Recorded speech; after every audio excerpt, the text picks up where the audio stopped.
रेगिस्तान की अनंत रेत की लहरों के बीच, जहां सूरज की तपती किरणें दिन को आग की तरह जला देती हैं और रातें ठंडी हवाओं से भरी होती हैं, वहां एक छोटा सा गांव बसा था। गांव का नाम था थारपुर, जो राजस्थान के थार रेगिस्तान के किनारे पर स्थित था। यहाँ के लोग सादगी से जीते थे, ऊंटों पर सफर करते थे और पानी की एक एक बूंद को सोने की तरह संभालते थे। इसी गांव में रहता था रामलाल, एक मध्यम उम्र का आदमी जो अपनी मालिश की कला से लोगों का दर्द दूर करता था।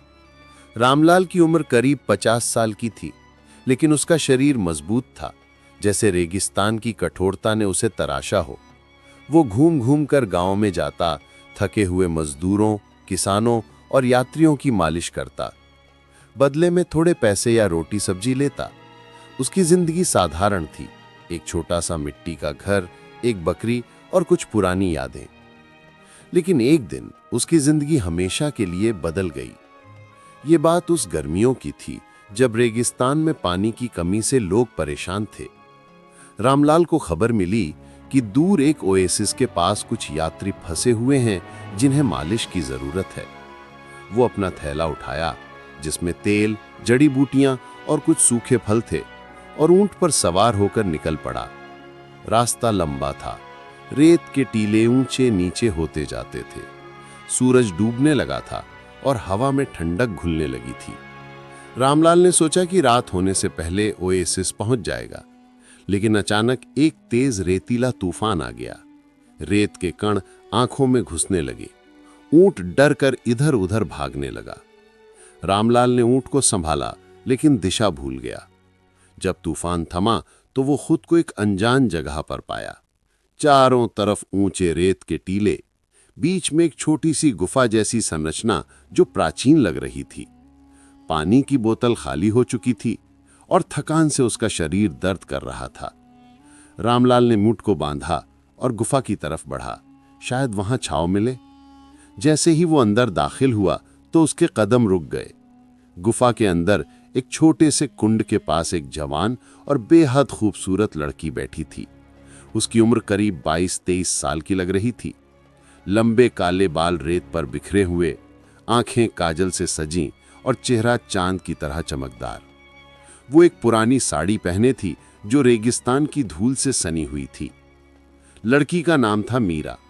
वो रामलाल को देखकर चौंक गई, लेकिन उसकी आंखों में डर कम और जिज्ञासा ज्यादा थी। कौन हो तुम? यहां कैसे आए? मीरा ने पूछा। उसकी आवाज मीठी लेकिन मजबूत थी। रामलाल हक्का बक्का रह गया। मैं रामलाल हूं, मालिश वाला। तूफान में रास्ता भूल गया। तुम यहां अकेली क्या कर रही हो? ये जगह तो सुनसान है। मीरा ने मुस्कुरा कर कहा, मैं यहां छुपी हुई हूं।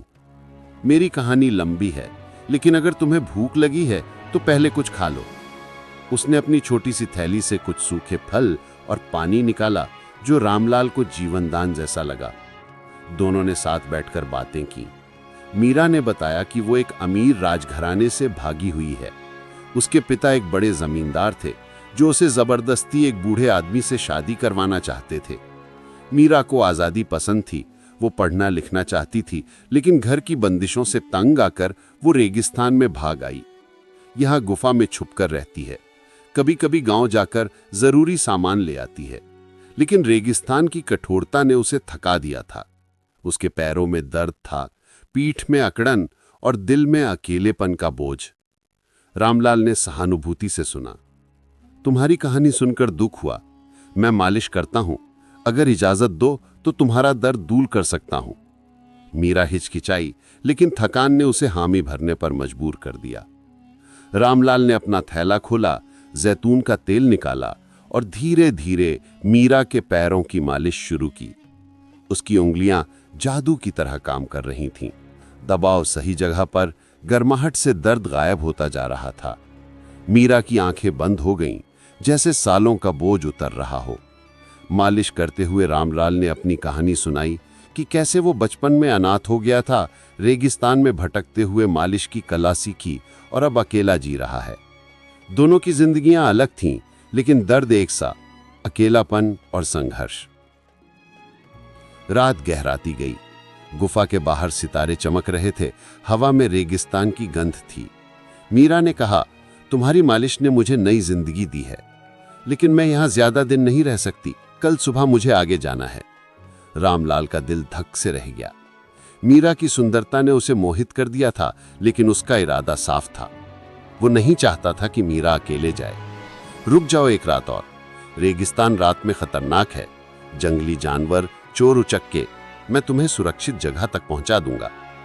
मीरा सोच में पड़ गई। रामलाल की आंखों में ईमानदारी थी जो उसे घर की याद दिला रही थी। वो मान गई। अगले दिन रामलाल ने मीरा की पीठ की मालिश की। इस बार बातें और गहरी हुईं। मीरा ने अपने सपनों के बारे में बताया। वो एक स्कूल टीचर बनना चाहती है, बच्चों को पढ़ाना, रेगिस्तान के लोगों को पानी और शिक्षा का महत्व बताना। रामलाल ने हंसकर कहा, मैंने कभी स्कूल नहीं देखा, लेकिन तुम्हारी बातें सुनकर लगता है मैं भी सीख सकता हूं।